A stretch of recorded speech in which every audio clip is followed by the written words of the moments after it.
ॐ गणानां त्वा गणपतिगं भवामहे कविं पीनामुपमश्रवस्तमं ज्येष्ठराजं ब्रह्मणां ब्रह्मणस्पदहान शृण्वन्नोतिभिस्सीदसादनं श्रीमहागणपतये नमः।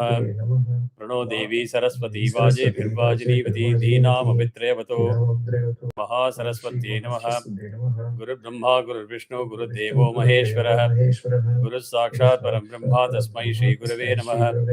गुरुवे सर्वलोकानां विषजे भवरोगिणां निधये सर्वविद्यानां श्रीदक्षिणामूर्तये नमः। अस्मिन् गुरुचरणारविन्दाभ्यां नमः।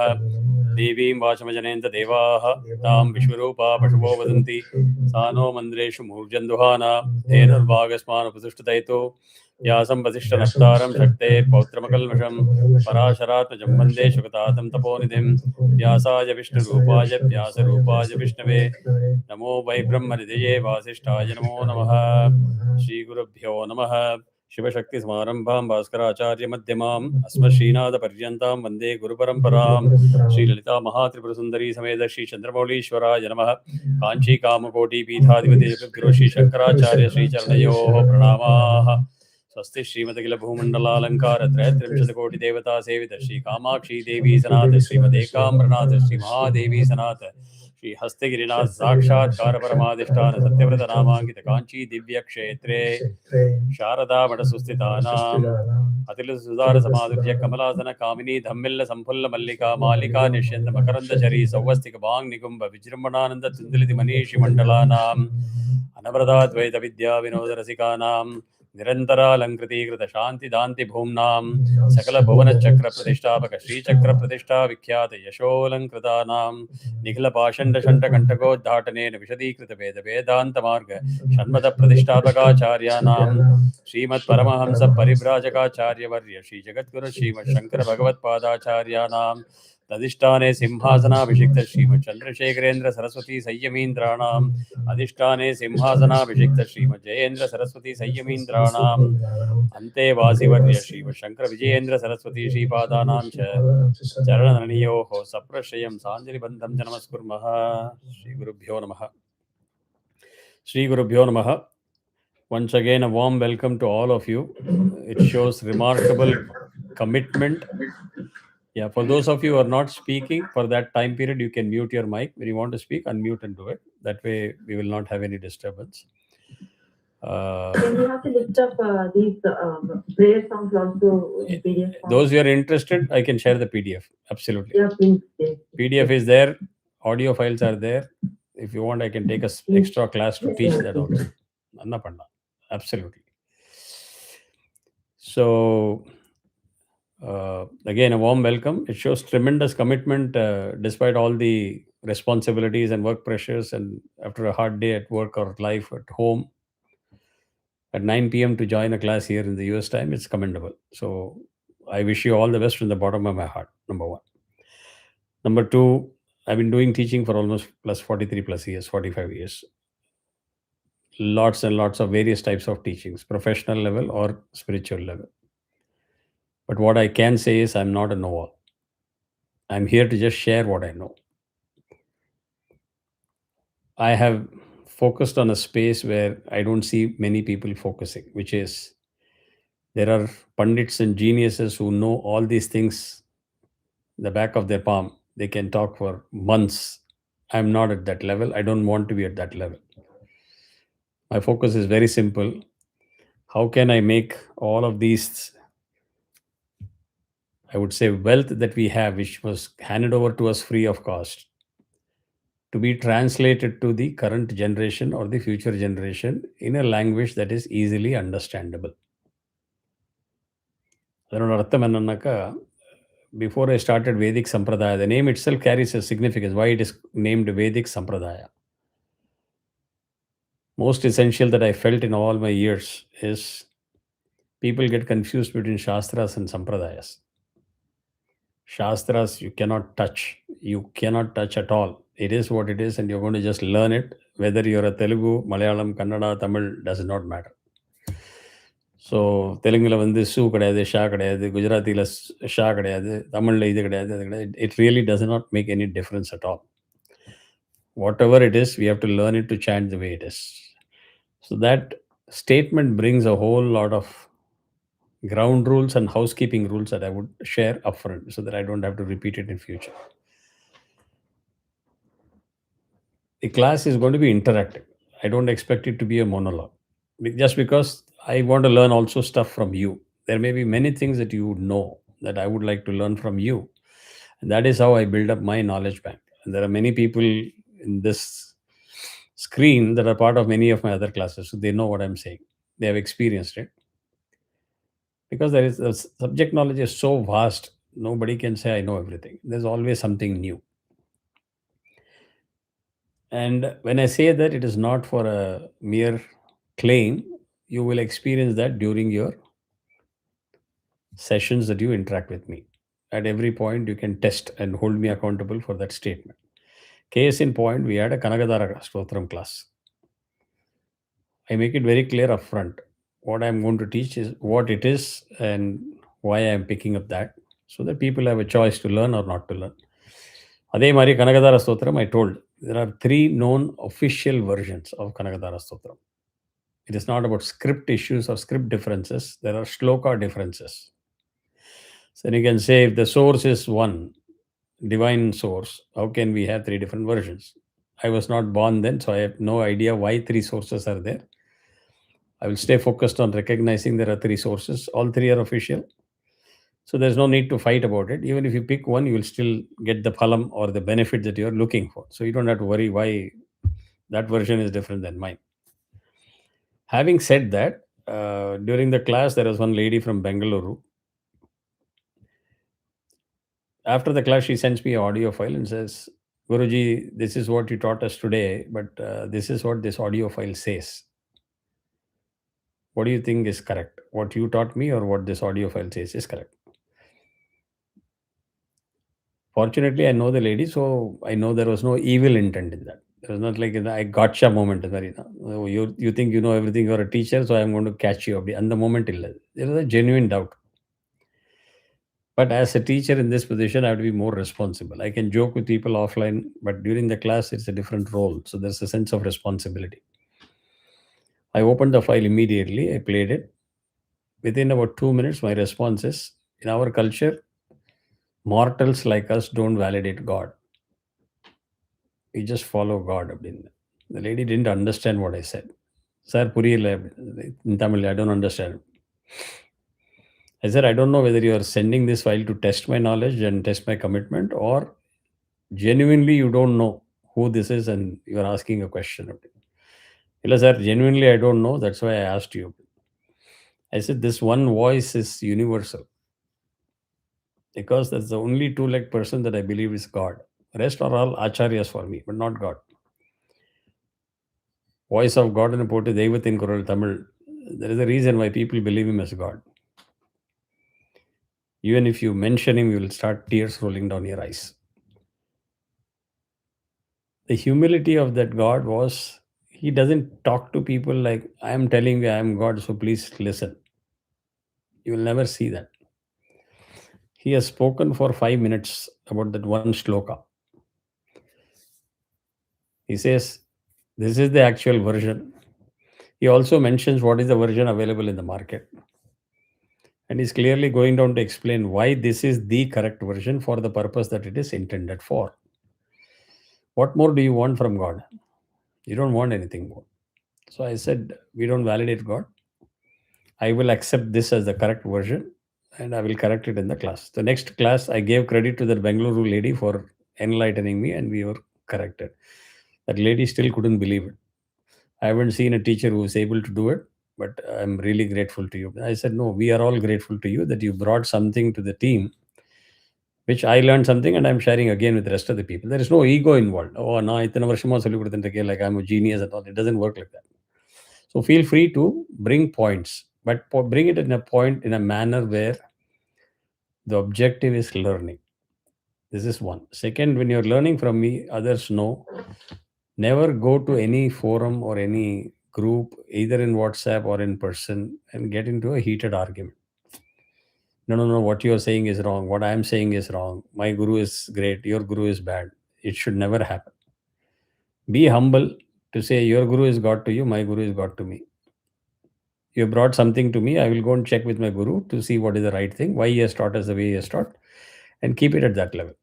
We can always agree to disagree, and respectfully for other schools and other gurus, we don't have to demean anybody, because we are not at that level to do deep analysis of why, what, and how.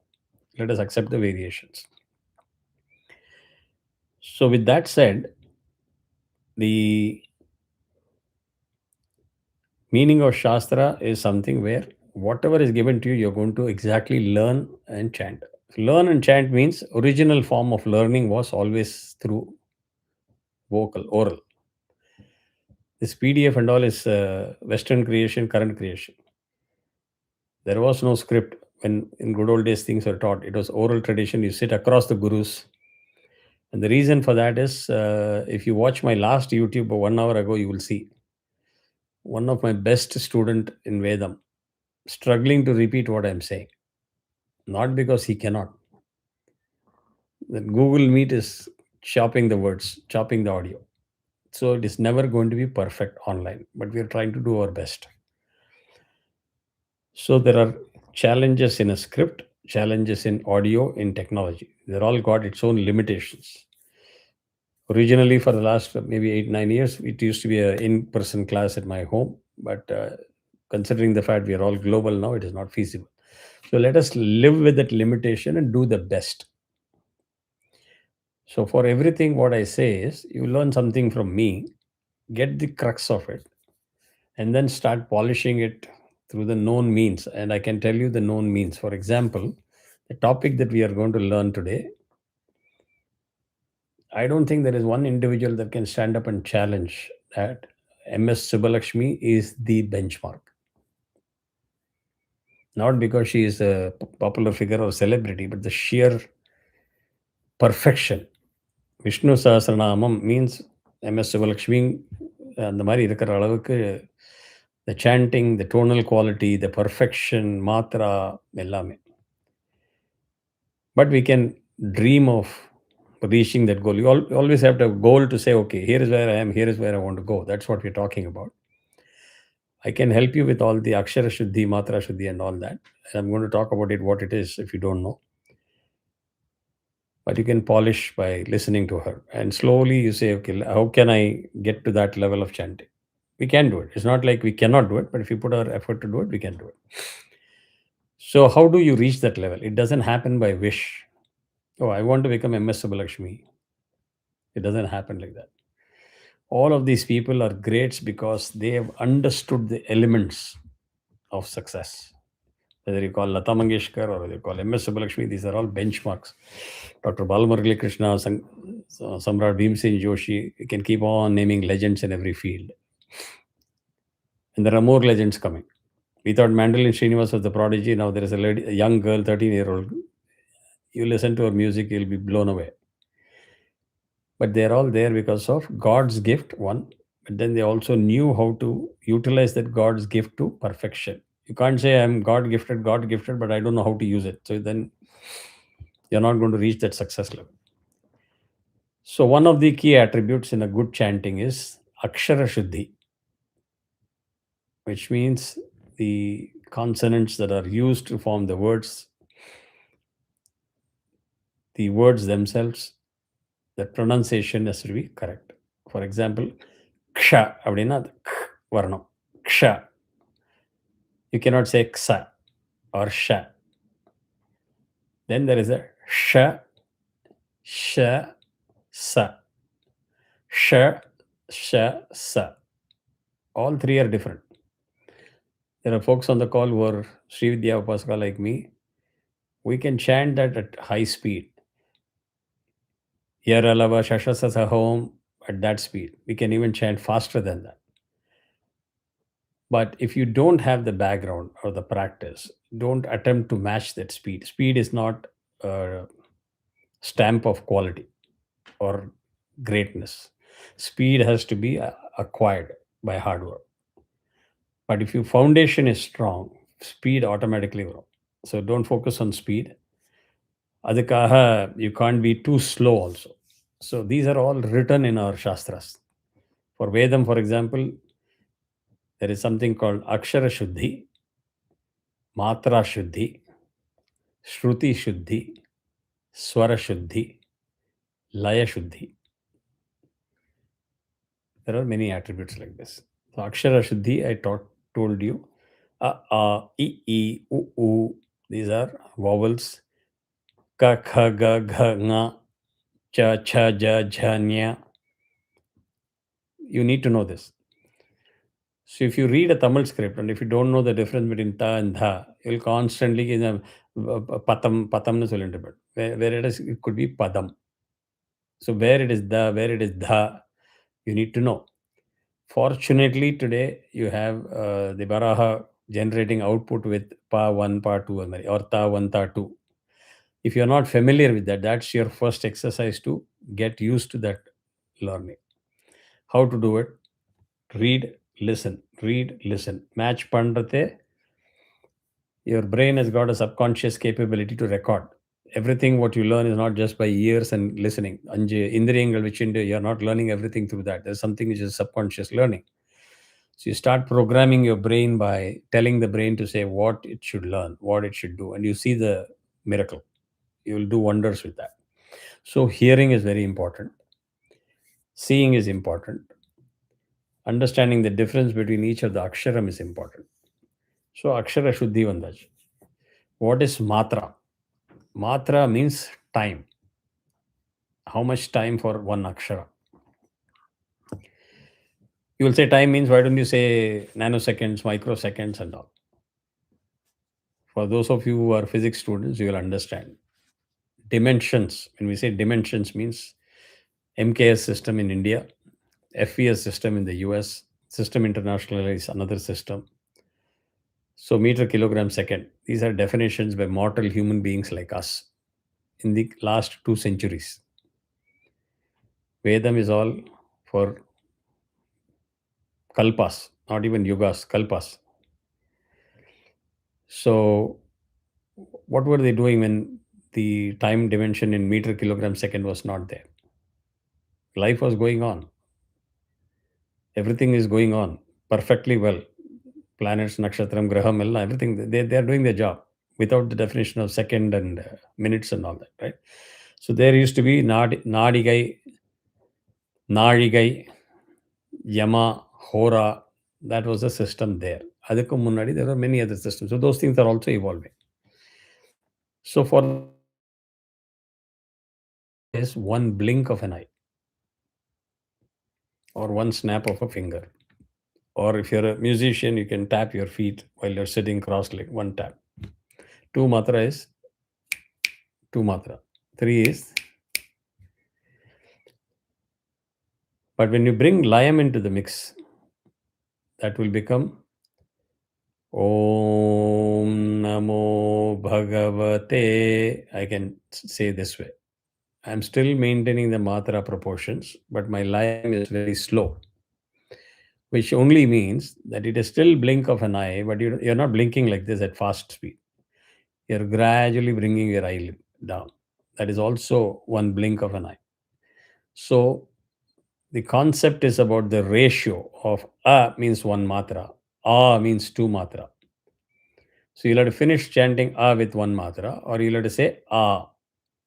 If you're able to see my hand, this you have to slowly practice and don't stress. Sometimes you'll start way off, then you'll go to the other end like a pendulum, but then ultimately, once you keep listening, you'll settle down. So Akshara Shuddhi and Matra Shuddhi. Swara Shuddhi, obviously, we don't have much because we are not learning Vedam here. So that we can skip. But Shruti Shuddhi, you can't yell. Shuklam Baradaram Vishnam Shashivarnam Chaturbhujam. I'm not mocking it. There are some people who love to do that. It is not advisable. There are some people who are very shy. Shuklam Baradaram Vishnam Shashivarnam Chaturbhujam. That also has got no use. So there is a defined Shruti that you'll have to pick, and everybody has to follow that benchmark. So when you chant in a group, you don't hear one or two voices loud and others are mumbling, or somebody is paying attention elsewhere, etc. All of you stay focused and deliver that particular Shruti. Initially, it will be difficult when you're a new group, when you're in a class, or when you're a new group, when you're going out to chant and so on and so forth. But over a period of time, it will start settling in itself. The group will adjust itself. There's called something called group dynamics, and it will work. So you need to pay attention to the group dynamics, not only your own control of what you're saying, but there's something that you need to learn what to do and what not to do in a group. That is also part of the learning. So we finished Akshara, Swara, Shruti. Layam is again Shuklam Vishnu Shrivarnam Chaturbhujam Pradhanavadanam Dhyaya Sarvavignopasantaye. This is like fast tempo or very slow. Shuklam Bharadaram Vishnum. That is very slow. So what is the correct tempo? Again, go back to MS Subbalakshmi. Perfect in every aspect. Do you think she could not have chanted fast? She could have. She could have chanted slow. No, that is the correct way of chanting. That is why it is called a benchmark. So we will try to emulate that benchmark to the best of our ability. Having put all these conditions, I don't want you to get stressed too much. Oh, I didn't know so much. When am I going to learn all this? I don't think I'm made up for this. There's no need to stress. Just like each one took their own time to crawl, sit, walk, run, this will also be the same process. No different. It will happen. What is required is commitment, focus, and willingness to learn. If you have these three, automatically everything else will come. Okay? That brings to me as a teacher, where I have a responsibility. I don't want any one of you to be worried about what you're doing to me. Let's say somebody is not getting it. I have all the patience and time in the world to make sure that that person also gets it. To me, there is no favorite student and dumb student and smart student. That concept doesn't exist in my class. Everybody is equal. Some may be a slow starter, some may be a fast learner. It doesn't matter. So I request all of you to be respectful of each other, not judge each other or mock each other or laugh at each other. Create a very nice, friendly environment where everybody feels included in the class and have the patience. I may spend some more time with somebody in a particular class to help them with 1, 2 words. Just have the patience and mutual respect, because some other day it could be your turn when they will pay you back. So that actually is the basic foundation. So version differences I've covered, teaching style, class participation I've covered. Feel free to raise your hand. There are icons that you can use if you have doubt, or if you are absolutely not able to follow what I'm saying. It's okay. You can say you spoke for 20 minutes. I hardly understood 5 minutes. Can you repeat this? Absolutely no problem. I can repeat it. If I find that you're the only one who didn't get it, I'll tell you that we'll take it offline, because we don't want to waste everybody's time. But you will get the answers that you're looking for. If there are questions that you have that I'm not answering then and there, I'll guarantee you that once time permits, I'll make sure I get back to it and provide the clarification, either in the WhatsApp group or in the next class. Okay, va? So I hope I have not missed, because I don't prepare all these things. I just say things which as it comes to my mind. So if you find some difference in the morning class and the evening class, don't blame me. So you can also watch the morning class video to see if I'm sharing something more there and less there. Okay. But these things will keep coming. I mean, there are some people here who would have heard this lecture probably the 100th time because they've been attending a lot of classes, but still they are patient. So if you don't have any other question, we will jump straight into the topic. So I'll give a pause. If there are questions, please ask. I will answer them and we'll jump into it. Regarding the Karakatara term, was it the sloka Sampatkarani Sakalendriyanandanani 13th sloka. Patunga. Purito Teranotya Dhani. Purito. Yes. So if you go to the Kanakadara Stotra classes videos, everything is there on the channel. You can go there. By the way, when it comes to heard Mahaperiva's voice in this regarding Padre class, so you know what I'm talking about. Yes, I mean, when I heard that, I was literally crying. I said, here is the Parameshwara Avatara that can say, hey, moron, you can do this. You have to do this. The humility in topic after topic. And when it comes to scripting, I just want to mention, without going into too much of detail, scripting or languages are two different things again. Okay. So for everybody, they think Sanskritam means what you see is Sanskritam. No, that is not Sanskrit. That is Devanagari. Sanskrit shlokas have adopted Devanagari as a script to communicate. There was Vedic Sanskrit, which was different. The way A was written in Vedic Sanskrit in those times are different. So there, the scripting has also evolved as languages have evolved. Point is, Vedas are still the same. I mean, you can keep you doing your monkey business with languages and script as much as you want, but that doesn't change. அதனால தான் ஓரலாக இருந்தது. So you can imagine Vedas chanting, there are 16 different types of chanting that has been prescribed. What we all learn is, samhita, just like a prose on which you put swaras. The 16th level is ghanam. I chanted with Om Ganana Aham Tva Ganapatikam Avamahe. This is samhita. அதே இது கனமா சொல்லணும்னா இது கணபதி இது கனமா சொல்லணும் ஓம் கணானா ஆம் துவா துவா கணபதிக்கும் கணபதிக்கும் துவா துவா கணபதிக்கும் ஹவாமஹே அப்படி போகும். ABBCBCD ABBCD CBDE. This formula itself is very complex. And when you hear the word Ganapatikal Vadyar, it means they have mastered that 16 types of chanting of the entire Veda memorized. So you can imagine how many hours of work they would have put to achieve the title. And you must watch some of the videos how they are tested and given the title of Ganapatikal. 4 other legends will be sitting and questioning them. Okay, in the Gandathile the chant pannuko. Like you pick up this particular section in this paragraph and chant. They'll chant. Okay, they'll say reverse. They'll do reverse. It is a very, very exhaustive testing before they are given the title of Ganapatikal. And the reason for that is people who gave the Vedas to us, whoever the rishis gave the Vedas to us, they knew humans are by nature a monkey business. Invention, creation, like whenever I hear Gayatri Mantra with the A.R. Rahman composition, I just laugh. We can play around with everything. You show your music, creativity, and everything. Don't mess around with these things. They are not just mantras for the sake of it. These mantras can be very effective, even medicinally effective, curative, but it can also cause damage to you if you don't know how to deal with that in a responsible way. That's why I'm giving so much importance to this at the beginning. So don't say, yeah, it's okay. I mean, he's giving a lot of lecture. It doesn't make sense. I came joined to learn Vishnu Sahasranamam. This man is giving his lecture. By the time you finish the 770th sloka, you will know why this lecture is important. Because the ease with which you will be able to chant and be close to perfection relies on these foundational blocks. If you take this lightly, you will struggle forever.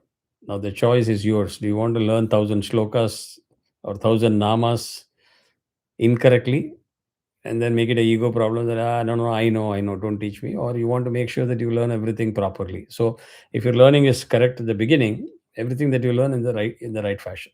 If you delay your learning, you're going to be doing unlearning and learning again. Okay. So I think I've covered almost everything. If there are no questions, we will jump into Vishnu Sahasranama. Okay, ba? So how many of you know what Vishnu Sahasranama is? Chala, you can unmute yourself and talk, no problem. To some extent. But we need to know more about it. To some extent, we know the basic how it was done. Chalunga, whatever you know, you said. It was to Dharma.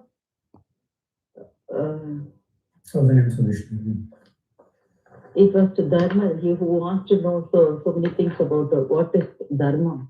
Okay. He goes to Vishnu. Okay. I will also say this. Don't hesitate to know or share what you know, or don't hesitate to ask questions. There is never a dumb question or a dumb answer. There is always something to learn in that. It helps me also what you know or what you know wrong, which needs to be corrected. So by speaking up, it will only facilitate or improve the process.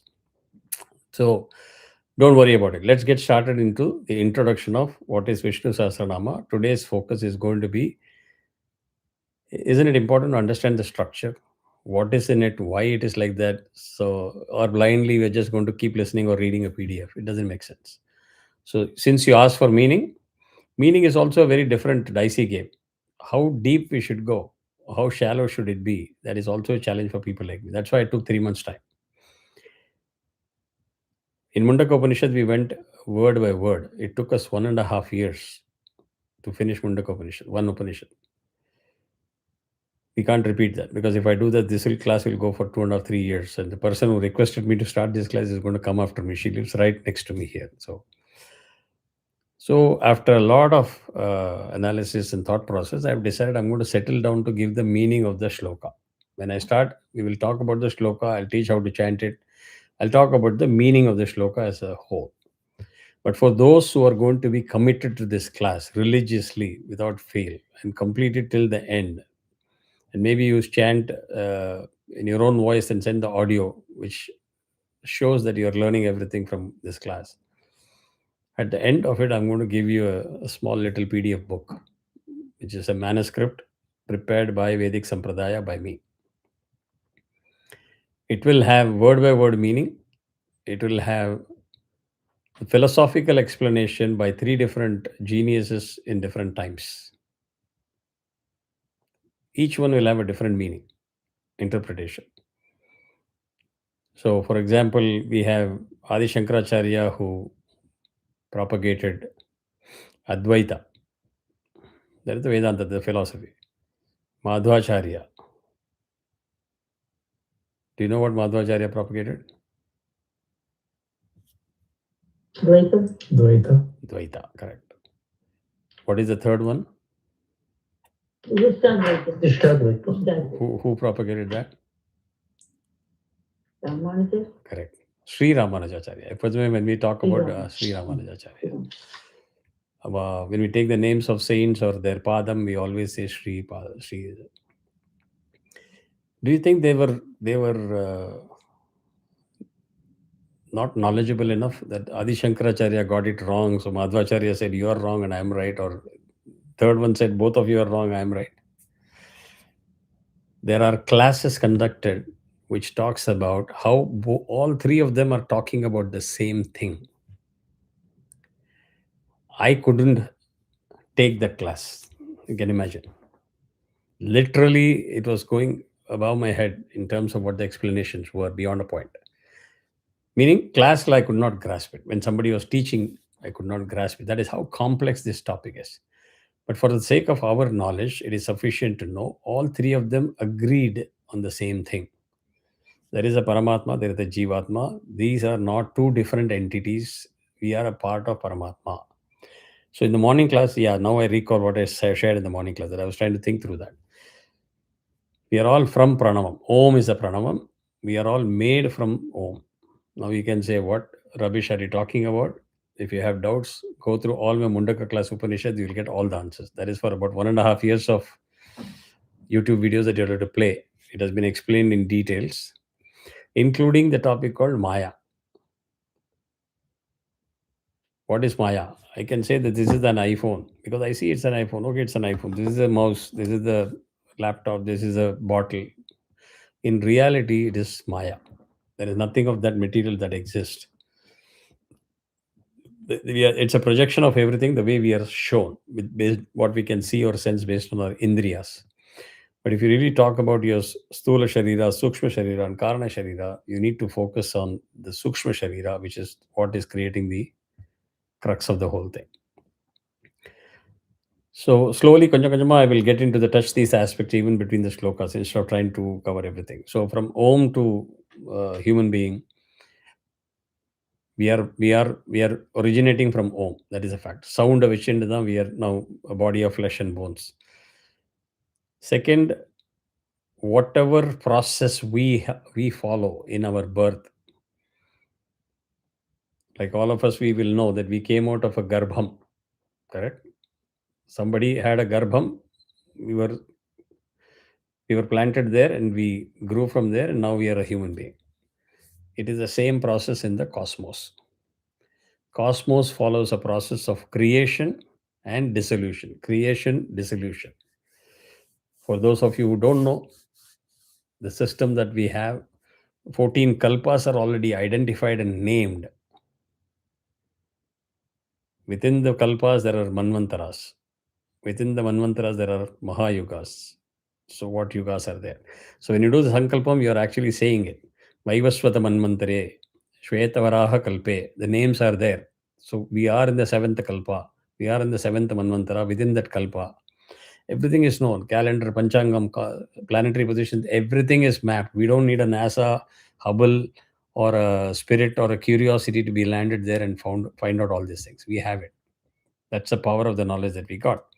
So when we talk about this, we are talking about the cosmic order.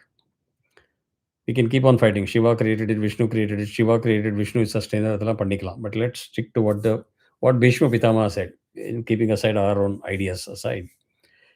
Somebody has to maintain that cosmic order. So if I have to dumb it down in a very simple way, when you're doing a puja or a homa, you're acting like a gardener in the whole process to maintain that cosmic order. So you're being given an opportunity to be a good human being, to say, okay, you become a good gardener in maintaining my whole complex cosmic order. For that, you don't have to be a PhD in everything. You just understand what you're supposed to do and keep doing it. Then you're doing your part, you'll get moksha. Okay, ba? So the other point which you also need to know is the misconception that moksha you get only after death. No, you can get moksha when you're alive. There are people who have done that. They are Mahapurushas. It takes years and years. You don't get moksha on WhatsApp. And you should stop saying RIP to somebody whom you love, because that's an Abrahamic philosophy where you bury the dead until the apocalypse happens. When Jesus descends on earth, all the Atmas will be liberated in one day. That is why they're saying, don't create trouble, rest in peace. They're put in a casket and they're buried. We follow a different system. We are cremated. This outside thing is Amazon packing to carry the soul. When the prana is gone, the soul is already left the body. It is hanging around, ready to travel. So in our system, the soul has to travel from one loka to another loka. So don't tell them rest in peace. The power. You have to allow them to go forward, do tarpanam so that you can feed them water and yedle, etc. It's a very high protein diet. We do all that. So these are basics that you need to know. So today, when we are talking about the Vishnu Sahasranama structure, what you need to know is it is a list of 1,000 names of Lord Vishnu. If you all want to have a piece of paper and write down, it will be good for you. Don't write too much that notes itself becomes redundant. Key points pudichukungo. I'll keep on saying key points. So 1,000 names. That is what we know. It is revered widely as a widely recited hymn, one of the most popular hymn known, and it is within the Sanatana Dharma tradition. It is a stotram that appears in Mahabharata. So, is it good enough for you to know that it is in Mahabharata? No. As a student of Vishnu Sahasranama, you would like to know where, how, a little bit more. That's what you're going to learn today and maybe probably the next class also. It specifically comes in the Anushasana Parva. Anushasana means discipline, way of life, or how you live your life, or norm, where the grandfather, Bhishma Pitama, who is lying on the bed of arrows during the final stages of his earthly life, instructs who? Instructs Yudhishthira. I am assuming all of you know who Yudhishthira is. If you not raise your hand, then we can talk more about it later. In the highest dharma, this is the crux that we need to know. Why Vishnu Sahasranamam was given to us, and by whom and through whom? These are the questions that we are answering now. So there are many devotional hymns, right? Shankaracharya has done so many things that we are proud of. But if you really think of it, Vishnu Sahasranama stands out. That is why in young age we are taught to chant Vishnu Sahasranama every day, memorized, and maybe evening Lalita Sahasranama. These two are like two pillars of our life. So Mahabharata is also given the status of Panchama Veda. There are four Vedas: Rig Veda, Yajurveda, Samaveda, Atharva Veda. This is given the status of Panchama Veda, just like Devi Mahatmyam is also given the status of a Veda. So The reason why they're given the status is not because I wrote it or somebody else wrote it and I like him versus or like her and compared to somebody else. There are criteria under which they pass the test of being qualified the status of Vedam. And what are the key criteria? It is what is the teaching it gives in the track of dharma. So if you chant Vishnu Sahasranamam, you must get some fruitful instructions or tips and guide for dharma related stuff. Then the next topic is ethics.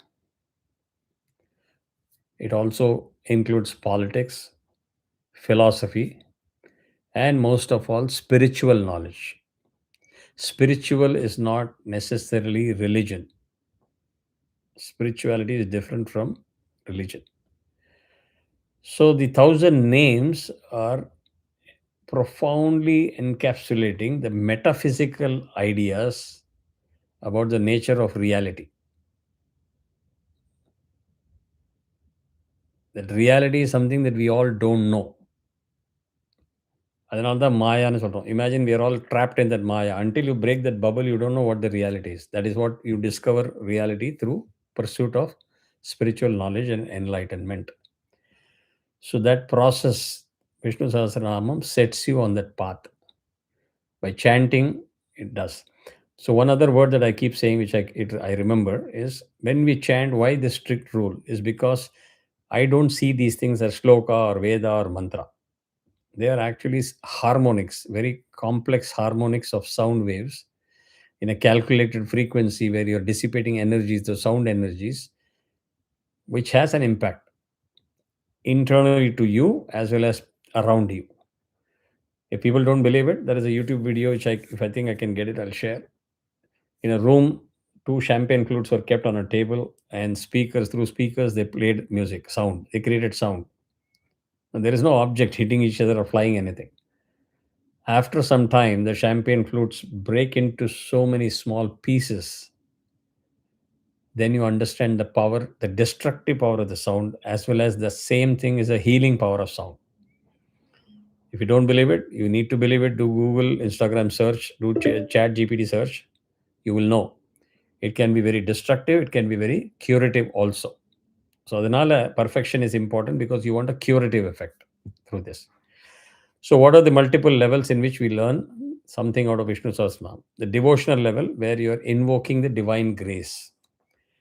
Philosophical level where it reveals the attributes of Brahman or Brahman as other people say. You want to know what is Brahman? Again, go to the Mundaka Upanishad class, start playing the YouTube videos, you'll get to know something about it. Cosmological level, describing the structure of the universe. Like we all know, we are part of this solar system in which Sun is the center, Earth is the planet, Mercury, Venus, Earth, Mars. We all have learned that in school. Navagrahas. Like the solar system, there are many solar system in the galaxy. Like the galaxy, there are many galaxies in the universe. So cosmos, Shiva is infinite. Then there is a level in which you also need to interpret is the psychological level, human psychology. Purifying the mind of the practitioner. That is the key. So you're not chanting Vishnu Sahasranam to show people how great I am, how smart I am. That is not the objective. You chant for your own purification of your mind. That should be the goal, and that will be the goal if you are devoted and focused on that. So don't worry about rather somebody watching me and giving me an applause or somebody is criticizing me. It should never matter. That is why I always start with the dhyana shlokam. We keep focus on what we are here for. We focus and we learn that. Then we achieve our goal. And until you achieve your goal, you will not know what you didn't know. Everything cannot be taught or written. Many things have to be experienced. So the experience for you could be different, for somebody else could be different. All of you are hearing the same thing. So that particular purification of mind as a practitioner is what is going to be done. So it's not just a literary or liturgical chant of thousand names, and it's a huge encyclopedia, theological encyclopedia encompassing the Vedantic philosophy. The thousand names collectively portray Vishnu as the creator, Vishnu as the sustainer, Vishnu as the inner self of all beings. When we say Jivatma, so inner self of all beings. It portrays Vishnu as the cosmic order that governs the universe. Governs, na? Earth has to rotate at this speed, revolve at this speed, at this time. Everything is defined. Imagine that goes haywire. We will all vanish in no time. It's just like mind boggling if you just take 10, 15 minutes to think of what you are, where you are, and how you are surviving your entire life. Why this Navagraha Puja, Navagraha Homam, all these things are important. Only if you get to the depth of it, you'll understand. So it also transcendent reality beyond creation. I will skip that if it is too heavy for you. So it also bridges the gap between your personal devotion bhakti and philosophical inquiry, which is called pursuit of knowledge or jnana. If you have heard of the MS Subbulakshmi CD, Rajaji gives a nice introduction. Listen to it if you don't. If you don't have it, I'll share the audio. Marvelous how people have understood that and how they have exploited this gift of God. So, Vishnu Sahasranama was after the devastating war of Kurukshetra war and is considered as one central piece of Mahabharata. As much as Gita Upadesham, this is also a very central piece. It's no less. So, after the war ended, I'm sure all of you know it was one of the biggest genocide or mass genocide that ever in the human history that you can think of. So don't read it or watch it like a Yashraj serial. Ah, I'm seeing beautiful videography. Oh, he killed him. What fantastic. Go beyond that. When human life is at stake, birth and death, it impacts your mind, knowingly or unknowingly. Different people respond to that differently. Some go into depression, some go into closure. Even if some neighbor dies, you feel bad. It's human nature. So imagine in front of you, Dhritarashtra has lost 100 sons. The entire clan is wiped out. Pandava side also everybody got wiped out, including Abhimanyu. So I've heard people comment very nastily about it. If Krishna was God, why would he do this destruction? So don't analyze or understand everything at a human level. You need to go beyond that. So if you think Krishna is a two-legged person up there in the cloud, and I'm judging him, I'm commenting him based on the story, etc., then you have learned nothing. It only means that you have to jump deeper and deeper into all the scriptures that are available and educate yourself. So at the end of the Kurukshetra, there was destruction, millions had perished, including elders, teachers, people like Dronacharya and all. We lost some of the brightest and brilliant minds. The Pandavas emerged victorious, so obviously Yudhishthira was crowned the emperor. So you must be very happy. Ah, I am the master of the universe now. I'm the boss. Instead, he was overwhelmed with grief and a lot of questions. Krishna, I just followed what you said. I did what you said, but I am supposed to be known for dharma. Yudhishthira was never considered to be lying even for a minute for any personal gain. But he had to follow God. The Lord, He is the supreme. But then after everything, he's saying, okay, can I take a break and ask some questions? He doesn't ask Lord Krishna. Who does he ask? He goes to Bhishma Pitama lying on a bed of arrows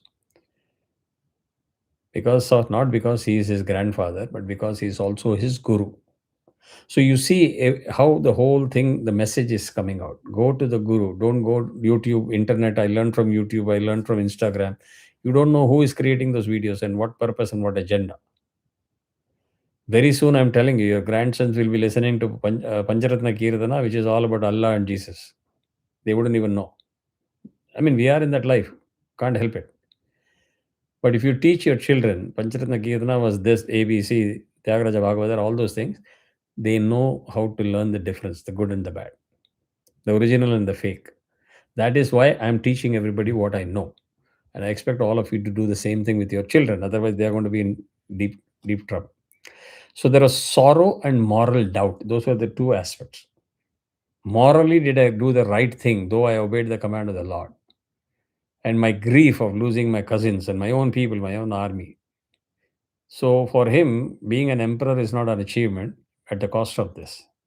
That is where he asks the questions whether the war has been justified or has he committed grave sins by causing such destruction. So Bhishma Pitama was mortally wounded. And why is he lying in the bed of arrows? Because he has got a Ichha Mrityu boon. He can die whenever he wants it, not when you kill him. So probably he's waiting for this to happen. And when the questions arise, he was waiting for that auspicious day of Uttarayana period. That is why anything we do in Uttarayana Kalam, not in Dakshinaya Kalam. I hope all of you know what is Uttarayana and Dakshinayana. When the sun travels from the southern hemisphere to the northern hemisphere, is towards the northern direction. Uttaram is Uttara Ayanam, Uttarayanam. Dakshina Ayanam means sun is heading south. Is really the sun traveling up and down the earth? No. It is because of the earth's axis and the revolution of earth around the sun. It appears that the sun is going up or down. Common sense.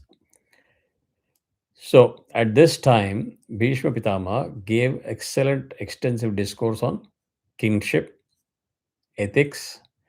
Kingship means if you are a king, what are his dharmas?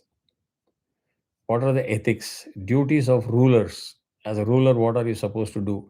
And you can extrapolate that for a leader. And the leader doesn't mean you have to be a prime minister or a chief minister. You are a leader in your house as a father or a mother.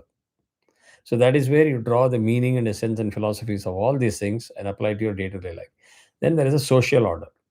We may be liberal, conservative, politically active, not active, etc. That is our own problem. When you go out, you have to drive on the right side of the road in the US, left side of the road in India. Don't do the other way around, otherwise you will not live. So that law and order, social order is very important. Personally, you have a responsibility towards yourself for spiritual liberation, moksha. You are not born in this planet Earth to create Democratic Party, Republican Party, or BJP or Congress. First and the foremost, your own self. Take care of, understand why you're born as a human being, why you're born as a girl, boy, why you're born as poor, rich. What are your karma and dharma? These two things, if you learn, you are in pursuit of moksha. Don't worry about it. Oh my God, I met Kumar only now. I wish I met him 20 years ago. No, it is again the design of God that we have to meet today. Start today. You may run short of the highway, but you will be able to finish off with the next Janmam faster. That is the way to look at it. So better straight late than never. Okay. So in the Mahabharata, the teachings are in two sections called Shanti Parva and Anushasana Parva.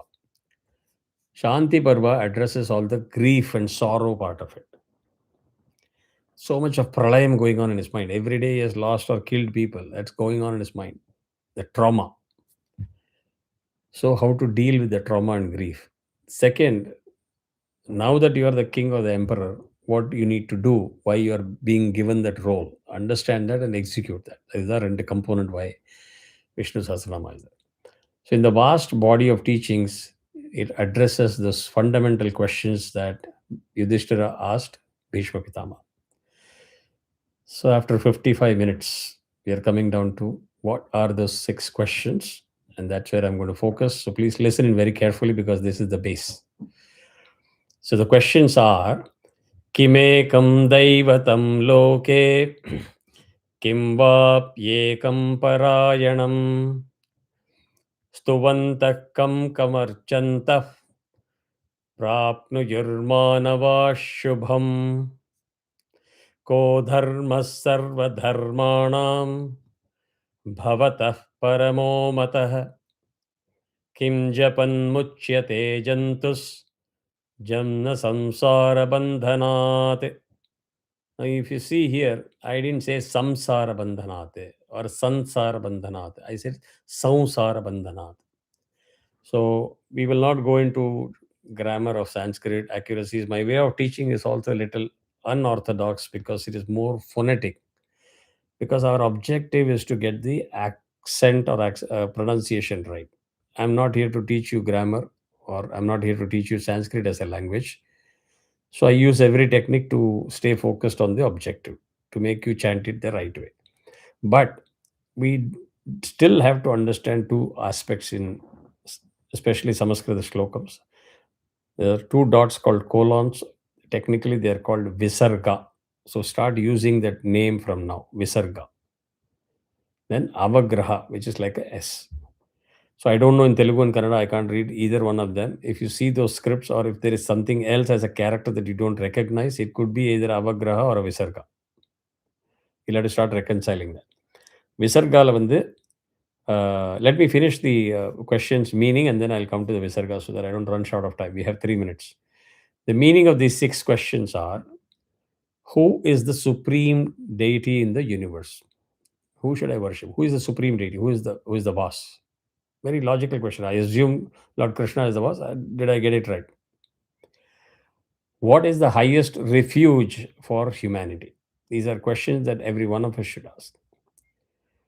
By praising whom can human attain auspiciousness? Smarta, Shakta.